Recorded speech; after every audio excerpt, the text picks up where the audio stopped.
Bonjour à tous. Aujourd'hui, c'est la première partie de notre plat principal. Alors Christophe, qu'est-ce que c'est? On va faire un plat de résistance, donc on va faire un poisson pané. Mais avant, un petit rappel. Ce tutoriel est là pour rendre plus belles les assiettes de vos enfants. Mais vous devez absolument vous tenir aux prescriptions de vos médecins. Alors de quoi avons-nous besoin? Des restes de pain hypoprotidique séchés au four à 180 degrés, du substitut d'œuf hypoprotidique et, pour l'essentiel, du substitut de poisson et du thym citronné pour une variante de la chapelure. Donc on prend donc un sachet de poisson hippo, on va verser. Allez, on met tout dedans. Voilà, ça reste quand même, vous voyez. On met tout dedans. Voilà.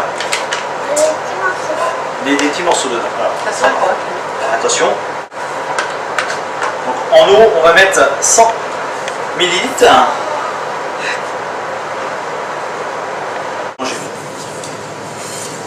Allez, vas-y, tu peux mélanger. Bien mélanger. Ah, c'est dur, hein? Ça va rester quelque chose d'assez compact. Je vais finir.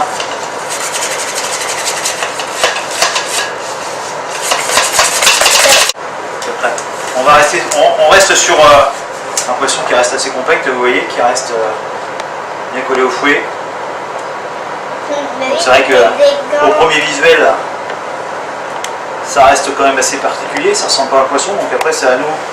Alors je passe pour montrer, hein, quand même, ça ressemble. Voilà. Bon, ça ressemble plus à une pâte en fait. Hein. Ouais. Une pâte, et à l'intérieur, eux ils ajoutent juste des aromates en fait, des carottes déshydratées. Voilà. Nous après on va la mettre dans un papier pour lui donner une forme, pour que ce soit un peu plus drôle, pour que les enfants puissent le découvrir. Donc on prend donc un papier film.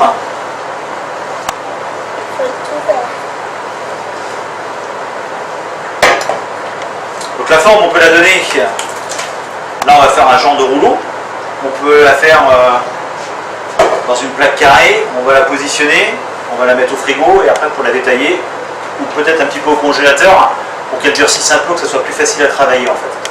Après il existe aussi dans le commerce des petits emporte-pièces qui ont plusieurs formes, ça peut être des étoiles, ça peut être des poissons, ça peut être, voilà, pour les enfants ça peut être aussi ludique au moment de la dégustation, d'avoir un visuel qui va être complètement différent que cette pâte. Donc l'objectif est de la camoufler et de lui donner un aspect attractif à la dégustation.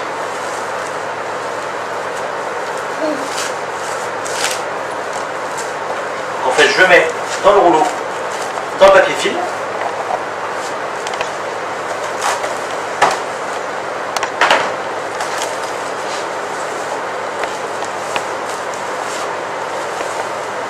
On le roule. Visuel, et là on va faire des petits boudins, soit des palets, soit des boudins pour que les enfants puissent s'amuser avec. Au frigo, pour bien le laisser reposer en fait, pour qu'on puisse le travailler derrière. Voilà, réaliser donc le poisson pané. Donc on a, parce que lors d'une précédente recette, on avait donc utilisé le pain hippo, on avait fait les petits toasts avec la terrine forestière. On avait donc gardé les petits morceaux de pain pour faire de la chapelure, donc on a donc passé au four. Donc ça reste un petit peu comme de la biscotte aujourd'hui, ça reste très croustillant. Donc on va juste le passer dans un robot. Donc ça va faire un petit peu de bruit.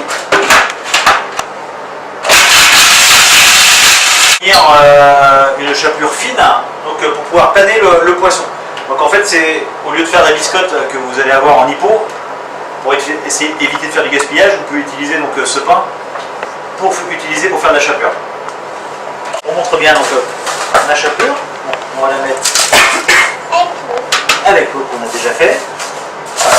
Et ça va nous faire une chapelure assez fine, légèrement colorée, pour pouvoir faire notre poisson pané. Alors pour le poisson pané, on a donc le rouleau que l'on a effectué, que l'on va découper.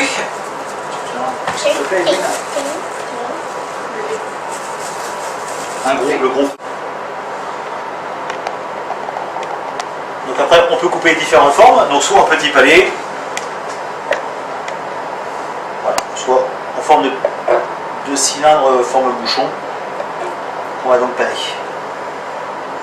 Pour la panure, on va donc avoir la chapelure, et puis j'ai pris du substitut d'œuf, où j'ai mis beaucoup d'eau pour que ce soit assez liquide.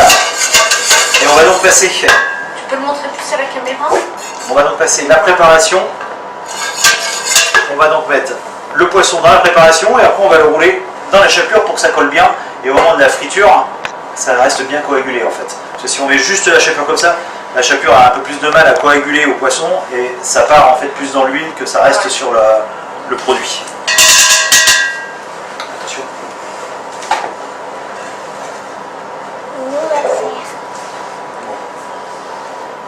On enrobe. C'est pas trop changé.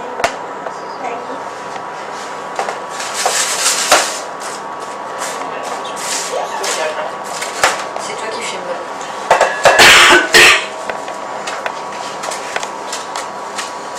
Et ça nous fait un petit bouchon. Voilà. Ça va quand même apporter un visuel complètement différent.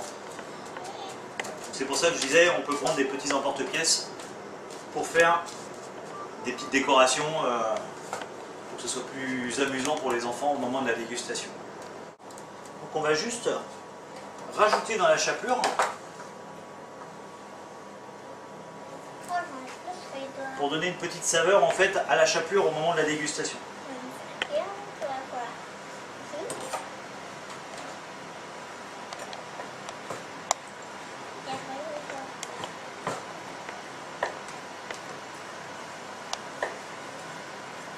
Donc là moi je mets du thym citron et ça peut être du romarin, ça peut être du thym, ça peut être de l'estragon, on peut mettre ce que l'on veut dedans.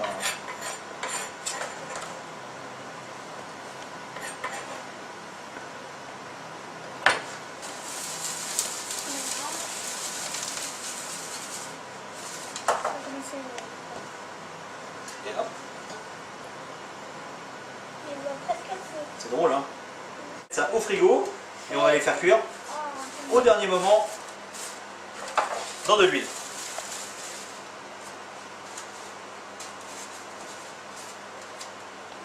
Voilà.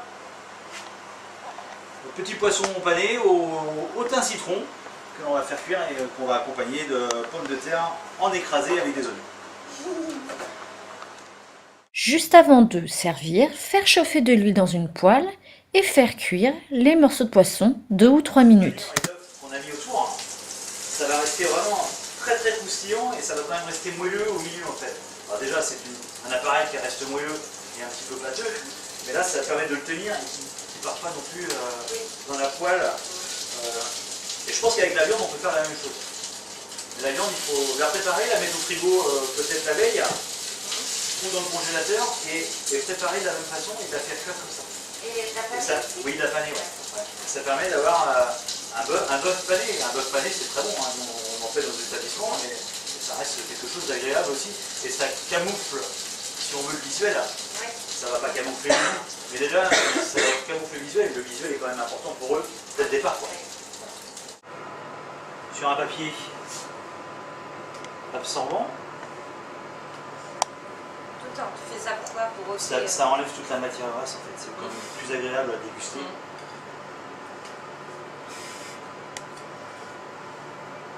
Pour eux, même pour eux, voilà. Et puis si on veut faire une belle assiette, c'est vite qu'il y ait de l'huile qui coule partout dans l'assiette, et ils vont vraiment avoir que le croustillant, et toute la matière grasse est absorbée par le papier en fait, papier sopalin ou papier de terre.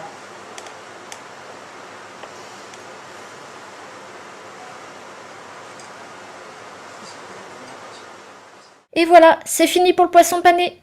À bientôt pour les pommes de terre. Et surtout, si vous voulez que nous continuions, abonnez-vous.